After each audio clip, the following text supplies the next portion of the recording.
Hello बच्चों, मैं हूं आर के इंडियन और आप देख रहे हैं आर के इंडियन लर्निंग। बच्चों, आप लोग कैसे हैं? मैं उम्मीद करता हूं कि आप लोग अच्छे होंगे और आप लोगों की पढ़ाई बहुत अच्छी चल रही होगी और मिशन 2027 के लिए आप लोग प्रिपेयर हो रहे होंगे।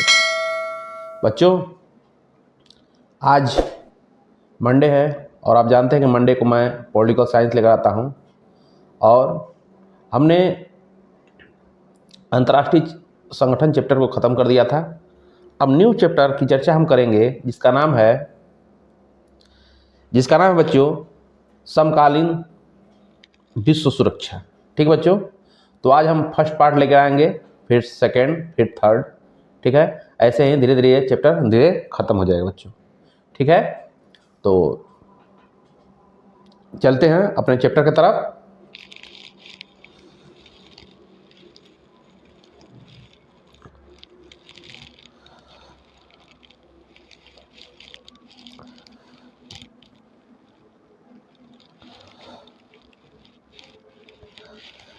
आइए बच्चों, देखते हैं। हम पहले समझते हैं समकालीन विश्व सुरक्षा की बात है तो हम समझेंगे बच्चों कि सुरक्षा क्या है। ठीक बच्चों, धीरे धीरे ये चैप्टर खत्म होता चला जाएगा। ठीक है, अगर 3 पार्ट में नहीं हुआ तो 4 पार्ट में लेके आएंगे, 4 पार्ट में नहीं हुआ तो 5 पार्ट में लेके आएंगे। ठीक है, तो ऐसे ही चैप्टर ये खत्म हो जाएगा। ठीक, तो हम समझते हैं बच्चों सुरक्षा का क्या मतलब अर्थ होता है। ठीक है, आइए सुरक्षा का मतलब देखते हैं। सुरक्षा का बुनियादी अर्थ होता है खतरों से आज़ादी। क्या होता है? खतरों से आज़ादी। हालांकि हर खतरा सुरक्षा का विषय नहीं होता। ठीक है, केवल उन खतरों को सुरक्षा के दायरे में रखा जाता है जिनसे हमारे केंद्रीय मूल्य जैसे जीवन, संप्रभुता और अखंडता को खतरा हो। ठीक है, तो कुल मिला जाके और कोई पूछेगा कि बताइए सुरक्षा का मतलब क्या होता है, तो सुरक्षा का मतलब होता है बच्चों खतरों से आज़ादी। ठीक बच्चों, खतरों से आज़ादी। ठीक बच्चों, खतरों से आज़ादी। ठीक है, तो हम समझ गए कि सुरक्षा का अर्थ क्या होता है। ठीक है, ठीक। सुरक्षा किसी भी व्यक्ति, समाज या राष्ट्र के लिए उतना ही जरूरी है जितना जीवन रहने के लिए हवा और पानी। ठीक, बिना सुरक्षा के न तो विकास संभव है न ही शांति। आप जानते हैं बच्चों कि सुरक्षा हमारे लाइफ के लिए कितना इम्पोर्टेंट है। ठीक है, अगर हर व्यक्ति सोचेगा कि हम सेफ हैं, सुरक्षित हैं, तो वो कोई भी कार्य करने के लिए प्रिपेयर हो जाएगा। जैसे मान लीजिए कोई रात को आता है तो ये सोचता है कि शायद मेरे साथ गलत कुछ ना हो जाए। ठीक है, तो सुरक्षा क्या, जैसे मान लीजिए हमारे देश की सुरक्षा की बात है। ठीक है, कि हम जैसे कोई भी बात करते हैं तो हम ये सोचते हैं कि नहीं, सुरक्षा की भावना होनी चाहिए। ठीक है, अगर मान लीजिए कि बॉर्डर है, बॉर्डर पे मान लीजिए आतंकवादी बॉर्डर से घुस आते हैं। ठीक है, तो हमारे लिए आतंकवाद का खतरा है। ठीक है, तो हर विषय का खतरा है। ठीक है, हर चीज़ के लिए। ठीक, कि हमारे देश में ही गृह युद्ध न हो जाए, इसके लिए खतरा है। ठीक है, हमारे देश में ऐसे ऐसे लोग हैं जिनसे खतरा है। ठीक है, तो हर चीज़ के लिए क्या है, हर चीज़ के लिए खतरा जिम्मेदार है। ठीक है, अगर सुरक्षा हो तो कोई भी काम संभव है। ठीक है बच्चों, तो आइए हम देखते हैं बच्चों, हम बताएं आपको कि सुरक्षा उतना ही ज़रूरी है जितना कि हवा और पानी। ठीक है, मान लीजिए हम सुरक्षित नहीं रहेंगे तो हमारे हवा और पानी का मतलब क्या है। ठीक है, हम इस धरती पर रहेंगे तो ज़रूरी है हवा पानी, अगर इस धरती पर रहेंगे नहीं तो हवा पानी क्या ज़रूरत है। ठीक है बच्चों, ठीक। आइए हम बताते हैं कि यहाँ बताते हैं कि सुरक्षा क्यों जरूरी है बच्चों। सुरक्षा काहे लिए जरूरी है, क्यों जरूरी है कि सुरक्षा हमको होना चाहिए। ठीक है, ठीक। तो यहाँ पर कुछ बिंदु दिए गए हैं जो बताते हैं कि सुरक्षा क्यों जरूरी है। ठीक है, सुरक्षा क्यों जरूरी है। अस्तित्व के लिए, पहला है बच्चों अस्तित्व के लिए। ठीक है, ठीक। सुरक्षा का सबसे प्राथमिक कारण जीवन को बचाना है, चाहे वह बाहरी हमले हों। ठीक, हमले मतलब युद्ध से रक्षा हो या आंतरिक खतरों से सुरक्षा हो। ठीक है, तो हमको क्या अस्तित्व के लिए रक्षा है, पहला क्या है, अस्तित्व के रक्षा है। ठीक है, जैसे कोई बाहरी देश हमारे पर हमला ना कर दे। ठीक है, चाहे हमारे देश में ही गृह युद्ध न छिड़ जाए, ठीक है, ठीक, या दंगा ना हो जाए, ठीक है। ये क्या है, अस्तित्व के लिए क्या है, अस्तित्व की रक्षा के लिए जरूरी है, पहला पॉइंट, ठीक है, ठीक। सुरक्षा हमें जीवित रहने का आधार प्रदान करती है। यदि हम सुरक्षित ही नहीं रहेंगे तो बाकी सब व्यर्थ है, ठीक है। अगर हम सुरक्षित नहीं रहेंगे तो क्या रहेगा, सब कुछ क्या है, बेकार है, ठीक है बच्चों, सब कुछ क्या है, बेकार है, ठीक। दूसरा है बच्चों आर्थिक विकास के लिए, दूसरा क्या है, आर्थिक विकास के लिए, ठीक, ठीक है। बताइए, कोई व्यक्ति सुरक्षित रहेगा तो ही तो अपना आर्थिक विकास कर पाएगा, ठीक है। जैसे मान लीजिए कोई वर्कर है, ठीक, अगर मान लीजिए कोई वर्कर है, वो दिन का 8 घंटे काम करता है और उसे और पैसे की ज़रूरत है, ठीक है, तो रात में काम करना चाहेगा। तो रात में काम करने का मतलब क्या है, रात में जाएगा तो उसको सुरक्षा की जिम्मेदारी लेनी चाहिए कि नहीं लेनी चाहिए, चाहिए, ठीक है। तो रात में अगर जाएगा तो उसको सुरक्षा जरूरी है, ठीक है बच्चों, तभी तो कार्य कर पाएगा, ठीक है, ठीक। तो हमें क्या, 24 घंटा सुरक्षा चाहिए, क्या चाहिए, 24 घंटा सुरक्षा चाहिए, ठीक है। तो अगर उसका आर्थिक विकास करना है, ठीक है, तो सुरक्षा क्या है, जरूरी है, ठीक है, सुरक्षा क्या है, जरूरी है, ठीक। तो कोई भी देश या समाज तब तक तरक्की नहीं कर सकता, ठीक है, कोई भी देश हो या समाज हो, जब तक तरक्की नहीं कर सकता है जब तक वहाँ का डर का माहौल हो, ठीक है।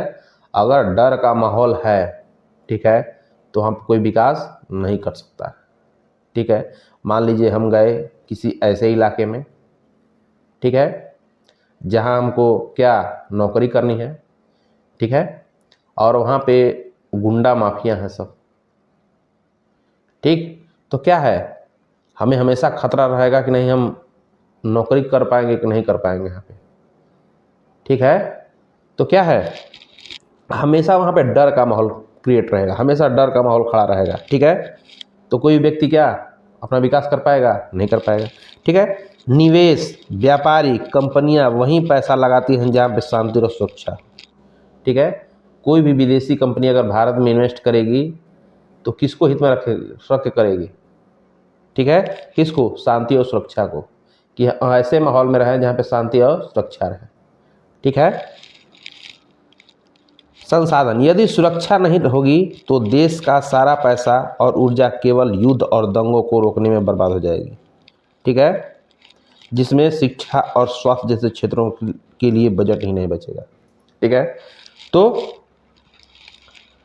क्या है जी, यदि सुरक्षा नहीं होगी तो देश का सारा पैसा किस में बर्बाद हो जाएगा, युद्ध और दंगों में, ठीक है, ठीक।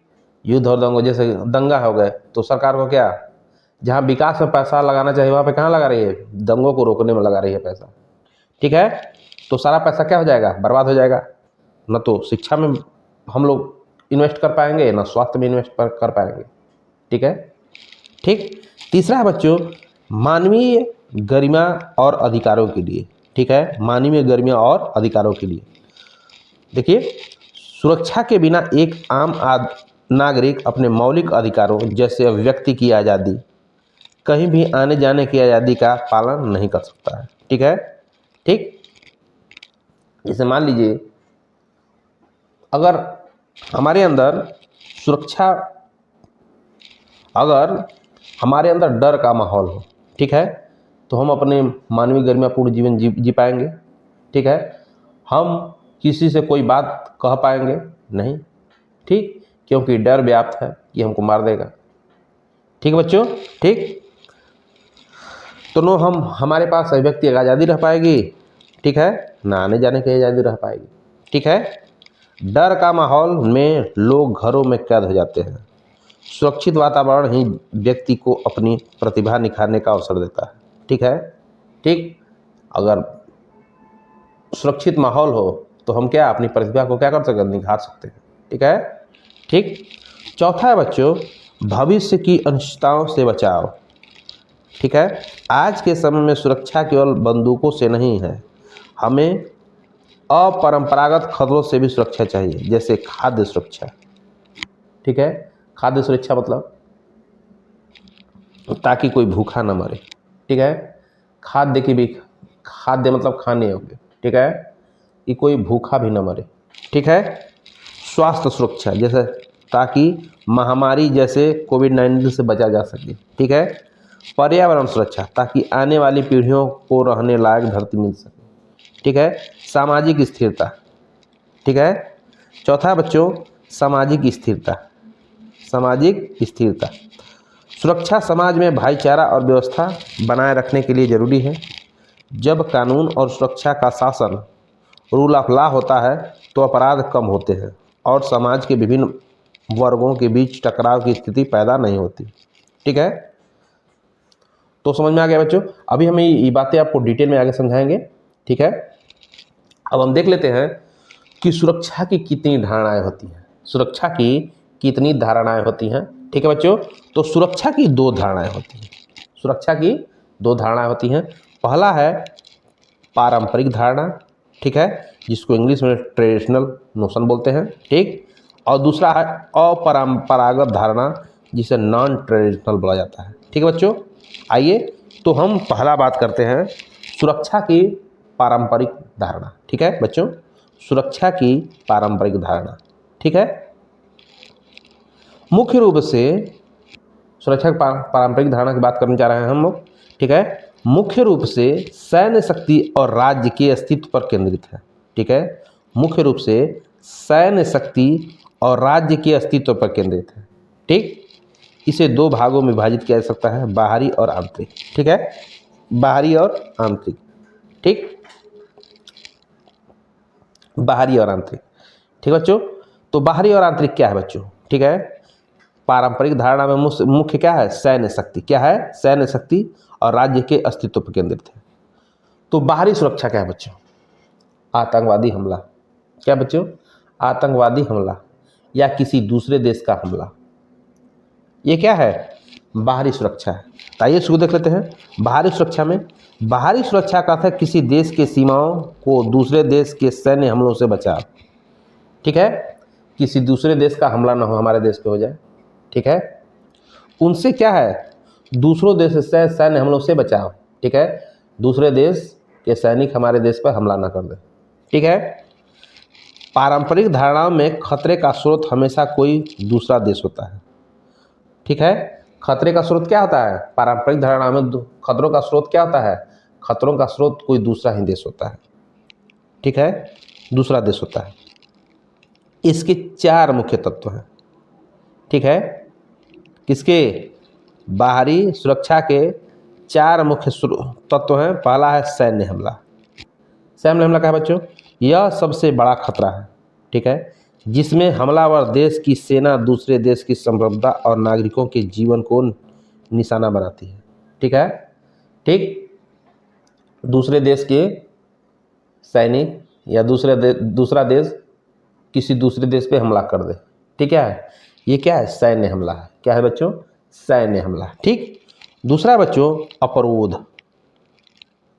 ठीक, युद्ध को रोकने की रणनीति। युद्ध को रोकने के, अपरोध का मतलब होता है युद्ध को रोकने की रणनीति, युद्ध को कैसे रोका जा सके।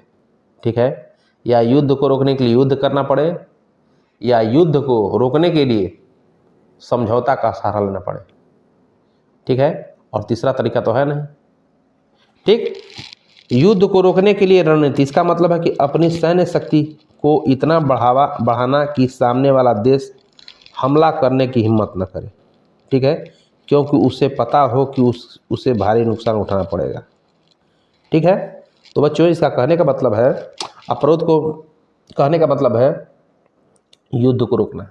ठीक है, कि अगर कोई दूसरा देश हमला किसी दूसरे देश पे कर रहा है तो उसे मालूम होना चाहिए कि सामने वाला देश कितना शक्तिशाली है।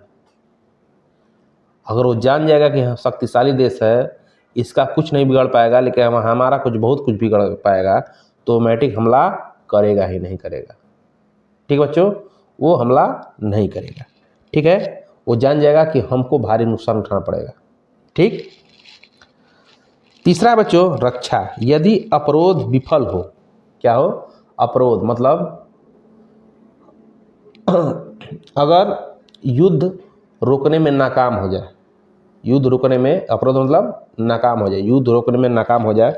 यदि अवरोध विफल हो जाए तो युद्ध शुरू हो जाए, तो अपनी रक्षा करना और हमलावर को पीछे हटने पर मजबूर करना। ठीक है, अगर मान लीजिए किसी कारण बाई चांस हमला शुरू हो जाता है, ठीक है, शुरू हो जाता है, तो अपनी रक्षा करना और जो सामने वाला देश अटैक किया है उसको मजबूरन पीछे हटना। ठीक है, ये रक्षा है। ठीक है, और चौथा है बच्चों शक्ति संतुलन। क्या है? शक्ति संतुलन। ठीक, अपने पड़ोसी देशों की शक्ति पर नजर रखना। ठीक है, आप जानते हैं कि भारत की स्थिति क्या है। भारत के चारों तरफ दुश्मन ही पड़े हुए हैं, पाकिस्तान हो गया, चीन हो गया। ठीक, ये नहीं चाहते हैं कि भारत आगे निकले। ठीक है, तो भारत क्या करता है? शक्ति संतुलन करता है। क्या करता है? आप शक्ति संतुलन क्या है बच्चों, आइए देख लेते हैं, फिर समझाते हैं। अपने पड़ोसी देशों की शक्ति पर नजर रखना। यदि कोई पड़ोसी देश बहुत शक्तिशाली हो रहा है तो उसे गठबंधन बनाकर अपनी सैन्य शक्ति को बढ़ाकर उसके बराबर आने की कोशिश करना। ठीक है, अगर मान लीजिए चीन हमसे शक्तिशाली है, अगर चीन भारत से शक्तिशाली है तो भारत को क्या करना चाहिए? अपनी सैन्य शक्ति को क्या करना चाहिए? बढ़ाना चाहिए। क्या करना चाहिए? बढ़ाना चाहिए। अगर वो परमाणु बम 100 रखे तो हमें भी 100 रखना पड़ेगा। क्यों? यही तो शक्ति संतुलन है। अगर चीन के पास अगर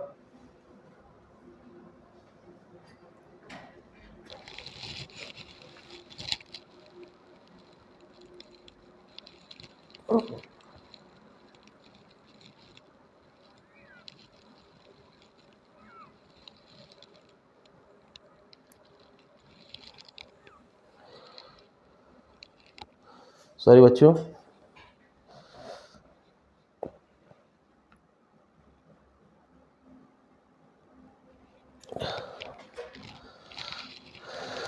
तो बच्चों शक्ति संतुलन क्या है?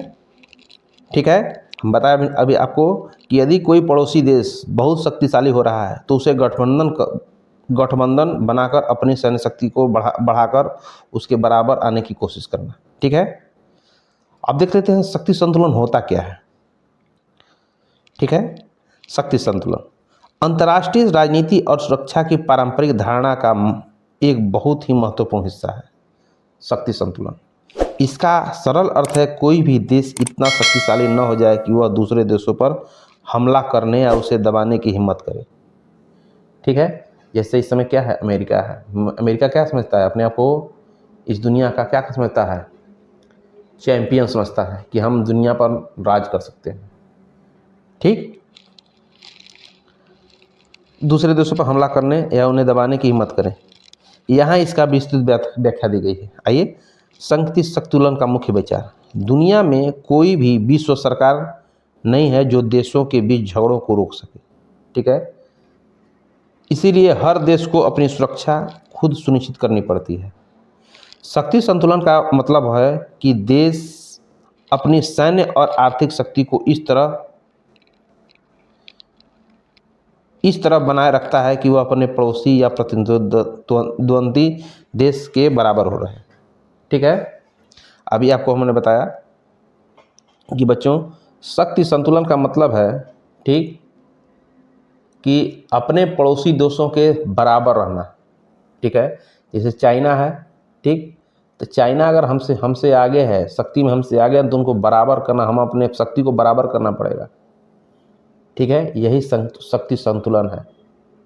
ठीक है, जितना उसके पास परमाणु बम हो हमारे पास उतना हो। ठीक, जितना उसके पास AK-47 उससे हमसे अच्छे हों, राफेल से अच्छे यहाँ पे हमारे यहाँ ये होने चाहिए। ठीक, तो ये क्या है? यही शक्ति संतुलन बच्चों, मतलब शक्ति को संतुलन करना। ठीक है, ठीक, शक्ति संतुलन को कैसे बनाया जा सकता है? कैसे शक्ति संतुलन को बनाया जा सकता है? जब किसी देश को लगता है कि कोई भी पड़ोसी देश बहुत शक्तिशाली हो रहा है और भविष्य में खतरा बन सकता है, तो वह शक्ति संतुलन के लिए निम्नलिखित कदम उठा सकता है। ठीक है। अगर आपको मालूम हो जाए, जैसे मान लीजिए चीन, अगर भारत को लगता है कि चीन हमसे आगे निकल जाएगा, हमारे से अधिक पावरफुल है चीन, और चीन हमारे पर कभी भी हमला कर सकता है, ठीक है, हमला कर सकता है, तो हम लोग उस देश को निम्नलिखित कदम, मतलब कि हमको निम्नलिखित कदम उठाना पड़ सकता है। जैसे अपनी शक्ति को बढ़ाना, ठीक है, अपनी शक्ति को बढ़ाना। तब शक्ति को बढ़ाने के लिए क्या करना पड़ेगा? अधिक हथियार खरीदना पड़ेगा, ठीक, आधुनिक तकनीक अपनाना पड़ेगा, ठीक है, और सेना की संख्या को बढ़ाना पड़ेगा, ठीक। दूसरा बच्चों, गठबंधन बनाना। गठबंधन, छोटे देश मिलकर एक गुट बना लेते हैं ताकि उसका सामूहिक शक्ति किसी बड़े और शक्तिशाली देश के बराबर हो जाए, ठीक है। गठबंधन बनाना, जैसे चीन है, ठीक, तो चीन है, तो हम क्या करेंगे? अपनी शक्ति को संतुलन करने के लिए क्या करेंगे? किसी ऐसे देश से गठबंधन कर लेंगे हम, ठीक है, जो शक्तिशाली हो, जिसे सामने वाला देश डरे, ठीक बच्चों, जिसे सामने वाला देश डरे, ठीक। तो उससे हम क्या कर सकते हैं? गठबंधन कर सकते हैं, ठीक है। आर्थिक विकास, एक मजबूत अर्थव्यवस्था ही मजबूत सेना का आधार होती है, इसीलिए आर्थिक रूप से खुद को ताकतवर बनाना, ठीक है। अगर कोई देश इकोनॉमिक पावर उसकी अच्छी हो, अगर इकोनॉमिक पावर उसकी अच्छी होगी तो सब कुछ अच्छा होगा, उसमें अधिक सेना होंगी, अच्छे अच्छे तकनीक की हथियारें होंगी, अच्छी अच्छी मिसाइलें होंगी, अच्छे अच्छे एयरक्राफ्ट होंगी, ठीक है, लड़ने के लिए, ठीक है, अच्छे अच्छे तकनीक के हथियारें उपलब्ध होंगी, ठीक है बच्चों। तो क्या है ये? क्या है बच्चों? जितना ही देश आर्थिक रूप से मजबूत रहेगा, ठीक है, उतना ही वो देश हथियार के क्षेत्र में या सुरक्षा के क्षेत्र में क्या रहेगा? आगे रहेगा, ठीक है बच्चों। अब देख लीजिए कि शक्ति संतुलन को महत्वपूर्ण बिंदु जो एनसीईआरटी में आपके दिया है, जो आपके बुक में दिया हुआ है, उसको देख लेते हैं। शक्ति संतुलन के महत्वपूर्ण बिंदु जो एनसीईआरटी के अनुसार: सतर्कता, देश को हमेशा अपने पड़ोसियों की सैन्य तैयारी पर नजर रखनी चाहिए, ठीक है। जैसे खतरा इस समय किसका? भारत को, एक पाकिस्तान से, एक चाइना से है, और तो जो पड़ोसी देश हैं वो तो हमसे ताकतवर नहीं है, पाकिस्तान में नहीं है, लेकिन पाकिस्तान क्यों उछलता है? चीन के दम पे, कि चीन उसको सपोर्ट कर देता है और चीन हमसे शक्तिशाली है, ठीक बच्चों। दूसरा क्या है? परिवर्तनशील, शक्ति संतुलन स्थिर नहीं रहता, समय के साथ कोई भी देश कमजोर हो जाता है, कोई भी शक्तिशाली, इसीलिए देश को अपनी रणनीति बदलनी पड़ती है। उदाहरण जैसे शीत युद्ध के दौरान संयुक्त राज्य, ठीक है, ठीक। संयुक्त राज्य अमेरिका, यूएसए और सोवियत संघ एक दूसरे की शक्ति को संतुलित करने के लिए परमाणु हथियारों की होड़ और सैन्य गठबंधन, ठीक है। जैसे हम आपको शीत युद्ध पढ़ रहे थे आप, ठीक है, जिस तो शीत युद्ध में बताए थे दो सैनिक शक्ति संतुलन के ही कारण क्या कर रहे थे? सोवियत संघ और अमेरिका दोनों क्या कर रहे थे? अपनी शक्ति का प्रदर्शन कर रहे थे। वो जानते थे कि अगर कमज़ोर पड़ जाएंगे तो ये हमसे शक्तिशाली हो जाएगा और पूरी दुनिया पर राज करेगा, ठीक है। अमेरिका ने एक सैन्य गुट बनाया था जिसका नाम था नाटो, सोवियत संघ ने एक गुट बनाया था जिसका नाम था वार्सा पैक्ट, ठीक है। तो ये शक्ति संतुलन के ही कारण ये दोनों बनाए हुए थे, ठीक है बच्चों। अब देख लेते हैं भारत के संदर्भ में शक्ति संतुलन के लिए शक्ति संतुलन बहुत जरूरी है, क्यों? ठीक है, भारत के संदर्भ में शक्ति संतुलन क्यों जरूरी है, ठीक है। आइए देख ले क्यों भारत, चीन और पाकिस्तान। भारत अपनी सैन्य शक्ति और मिसाइल प्रोग्राम जैसे अग्नि मिसाइल को इसलिए मजबूत रखता है ताकि इन देशों के साथ शक्ति संतुलन बना रहे और युद्ध की स्थिति ना आए। रणनीतिक साझेदारी, भारत अमेरिका, रूस और जापान जैसे देशों के साथ अपने संबंध मजबूत रखता है।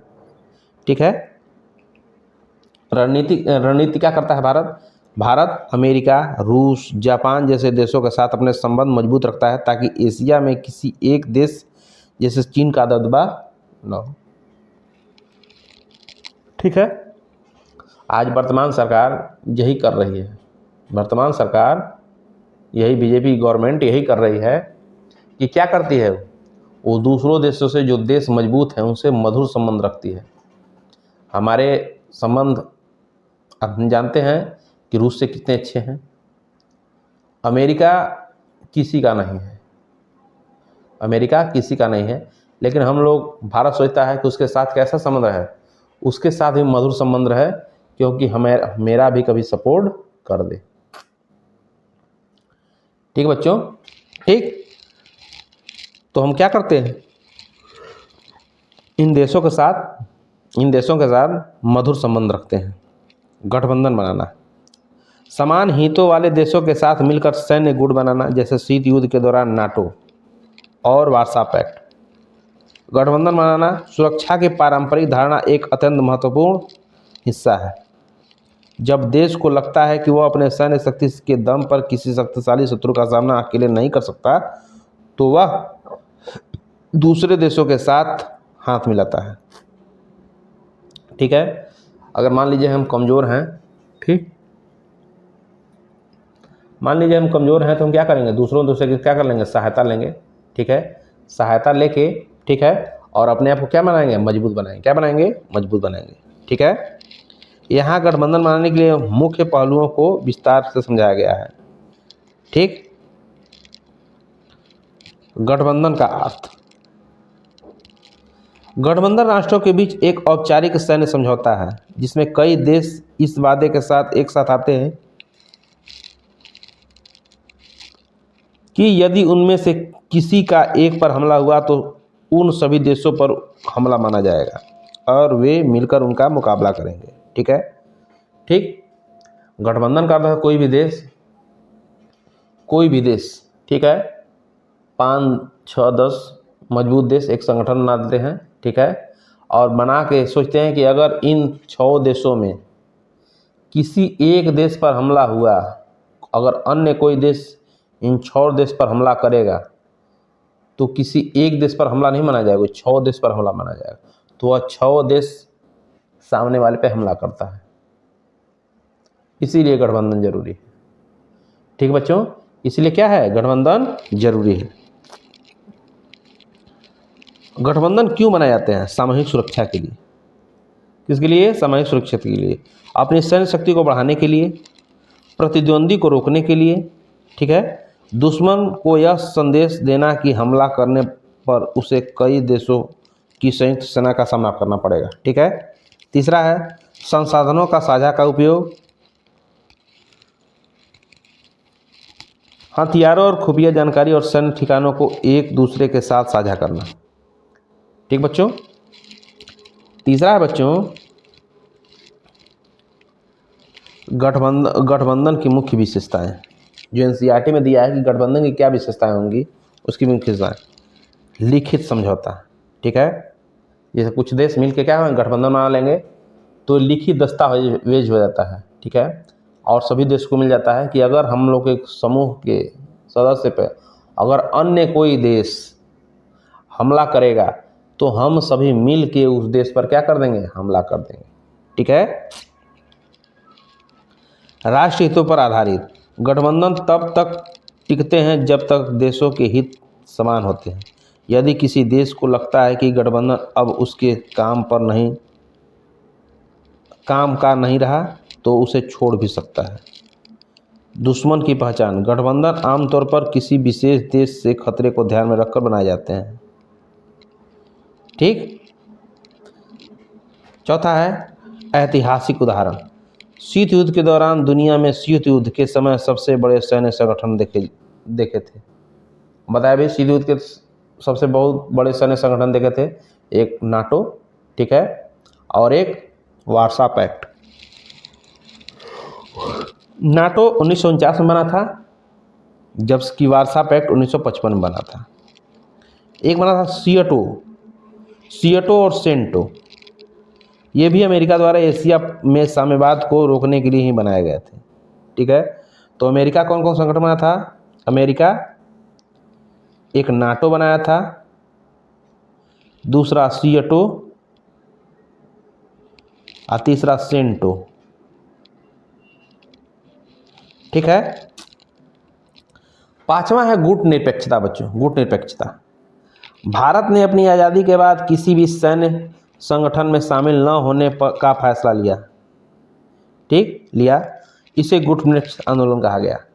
जब हम आपको बताया था उस समय भी, आज भी बता रहे हैं कि जब शीत युद्ध चल रहा था तो नए नए सभी देश आज़ाद हो रहे थे। ठीक है, तो भारत ने, ठीक है, दो जो देश अलग थे, अमेरिका और सोवियत संघ, उन देशों के साथ न जाके, ठीक है, कुछ देशों ने, ठीक है, अपना एक अलग समूह बनाया जिसे उनको नाम दिया गया गुट निरपेक्ष आंदोलन। मतलब हम किसी गुट में नहीं रहेंगे, हम अपना एक अलग गुट बनाएंगे और शांति व्यवस्था को आगे बढ़ाएंगे। ठीक है, सैन्य गुटों के साथ शामिल से दुनिया में तनाव बढ़ता है और नए आज़ाद हुए देशों की आज़ादी में खतरा पड़ सकती है। इसका निष्कर्ष क्या देते हैं कि गठबंधन बनाना अंतर्राष्ट्रीय राजनीति में शक्ति संतुलन बनाए रखने का एक तरीका है। आज के समय में भी देश आतंकवाद और समुद्री सुरक्षा जैसे मुद्दों पर छोटे छोटे सैन्य समझौते और रणनीतिक साझेदारी करते रहते हैं। ठीक बच्चों, अब ये रहा बाहरी सुरक्षा, और अब देखते हैं आंतरिक सुरक्षा। अब क्या देखेंगे? आंतरिक सुरक्षा। ठीक, तो बच्चों वीडियो बहुत लंबा हो गया है। ठीक, ये चैप्टर अभी काफ़ी है, तो आज के लिए बस इतना ही। कल मिलते हैं नेक्स्ट पार्ट लेके। आपको वीडियो कैसा लगा हमको कमेंट में ज़रूर बताएं। ठीक बच्चों, और कमेंट में हमको जो भी चीज़ें नहीं समझ में आए आप कमेंट में लिख दें कि सर हमको ये चीज़ें नहीं समझ में आई, जिससे हम आपको शॉर्ट वीडियो दे देंगे। ठीक, और जो भी आपने अंतर्राष्ट्रीय संगठन नहीं देखा तो आप हमारे चैनल में जाके प्लेलिस्ट में जाके आप देख सकते हैं उसको। सभी का वीडियो, हर चैप्टर का वीडियो पार्ट टू पार्ट पड़ा हुआ है, आप जाके पार्ट टू पार्ट देख सकते हैं, उसमें कोई दिक्कत नहीं है। सभी वीडियो फ्री ऑफ कॉस्ट हैं बच्चों, कोई शुल्क नहीं है। ठीक, तो आज के लिए बस इतना ही बच्चों। Thank you.